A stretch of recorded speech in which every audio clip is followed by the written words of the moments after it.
Welcome back to Miguelito To Toe. Today we're breaking down one of the most debated topics shaking up amateur boxing right now. World Boxing's introduction of mandatory sex testing for athletes at major competitions.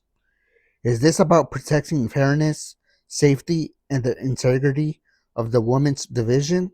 Or are we stepping into territory that raises serious questions about privacy, science, and athletes' rights? Let's talk about it.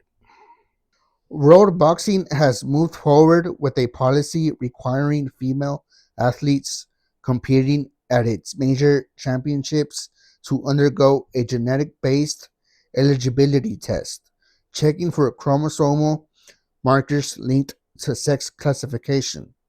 This was first implemented around their early World Championship events and is expected to remain part of their qualification system going forward. And it doesn't stop there. Reports suggest the governing body is also planning to extend similar eligibility screening to male categories as part of a wider policy rollout. World Boxing says the goal is simple: protect competitive fairness and athlete safety. In a sport where physical differences can directly impact damage taken in the ring, they argue clear eligibility standards are necessary to ensure fair matchups, especially in the women's division. But this is where the debate explodes. Critics argue that chromosome based testing is an outdated tool that doesn't fully reflect how sex, biology, and athletic performance actually work. Others say it raises serious concerns about privacy, stigma, and how athletes with differences of sex development are treated.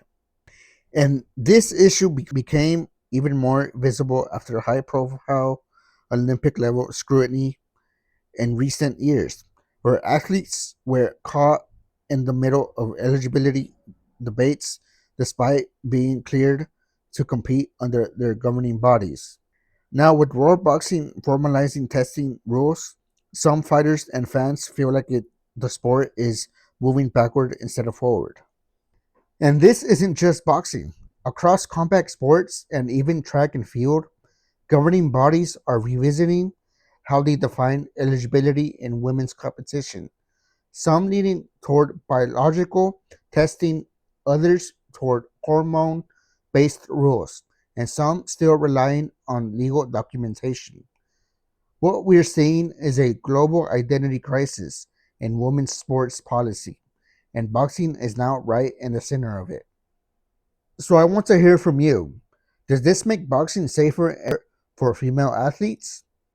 Or is this an invasive system that creates more problems than it solves? And long term, does this strengthen boxing's credibility or damage the trust of fighters entering the sport?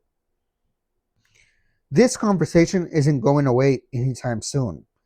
As world boxing continues shaping the future of amateur competition, these rules could redefine what it means to be eligible to step into the ring.